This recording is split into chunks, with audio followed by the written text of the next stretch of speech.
Para alamin ang kahandaan dito sa Metro Manila, sakaling tumama ang The Big One, makakausap natin si MMDA spokesperson, Assistant Secretary Celine Pialago. Asek Celine, magandang umaga. Good morning, Ms. Susan. Kagabi ho, pinadala ng aming Chairman Danny Lim ang one-man team mula ho sa Public Safety Department para po tumulong sa Porac, Pampanga sa kanilang isinasagawang search and rescue operation. Ma'am, tuloy-tuloy pa rin po yung aming traffic management plan. Suspended ho ang number coding para sa mga pampublikong sasakyan lamang. Pero ang focus po namin ngayon, ma'am, would be more of disaster response. Ang utos po ng aming chairman, Ms. Susan, simula po kahapon ay patuloy ho na mag-standby at mag-monitor through our Manila Crisis Monitoring Center. Naglabas din po ng memo, ma'am, ang aming chairman Danny Lim sa lahat ho ng CTDRRMOs as the MMDRRMC chair na no later than the 5 p.m. Sana ho may initial report na ng kanilang inspection sa kanilang city and area of responsibility. So Celine, ibig sabihin ngayon wala pa kayo natatanggap ng mga report kung ano yung initial na resulta ng mga pagsusuri doon sa naging epekto ng lindol dito sa Metro Manila? Ma'am, ang DPWH NCR po ay nagsubmit na ng kanilang assessment sa mga metro bridges ho na nasa lamesa na ho ng aming Chairman Danny Lim. So magkakaroon lang ho tayo ng final assessment, ma'am. I-consolidate po yan. Sa ngayon, wala pa naman ho nakikitang very alarming kasi kung meron man, ma'am, i-announce naman po kaagad. So we will just consolidate all the data para ho magkaroon tayo ng metro-wide assessment. Celine, paano may magiging procedure ng MMDA sa pagresponde? Halimbawa, di ba, pagka nagkaroon ng lindol, parang sabay-sabay naman yan, usually. Paano yung procedure ninyo? Sino yung unang nire-respondihan? O paano yung pag-responde nyo doon sa mga hihingi ng tulong?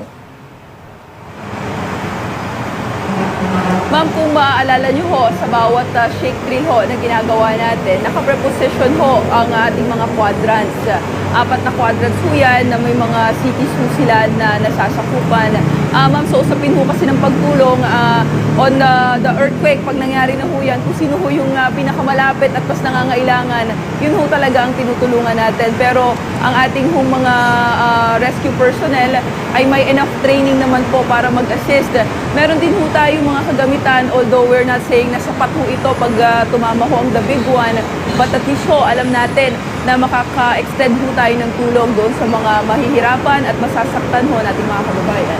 Celine, isa yun sa mga medyo nagbibigay ng kalituhan saan pupunta yung mga kababayan natin kung sakaling magkaroon nga ng mas malakas pang paglindol, no? Anyway, alin-aling lugar ang itinalagang evacuation spots kung sakali? May mga nadagdag ba doon sa mga pwedeng puntahan ng mga kababayan natin?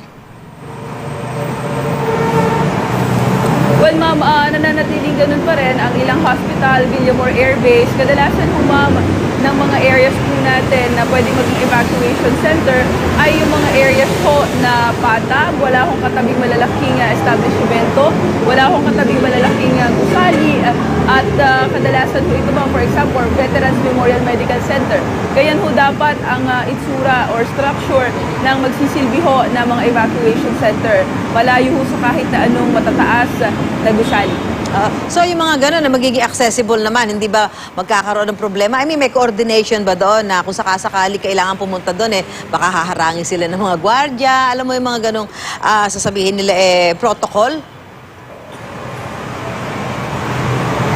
Ma'am, although lahat ho ng bagay we understand may protocol, pero on disaster like this, wag naman po sana if it happens in Metro Manila, ito ho ay effort ho ng lahat ng agency, hindi lang ho MMDA. Magtutulungan ho lahat dito. Wala ho sa AFP, PNP, Coast Guard, Bureau of Fire. So wala ho kami nakikita, ma'am, na problema kung papapasukin ho yung mga nangangailangan ho ng evacuation center. Okay, maraming salamat. MMDA spokesperson, Asek Celine Pialago. Good morning.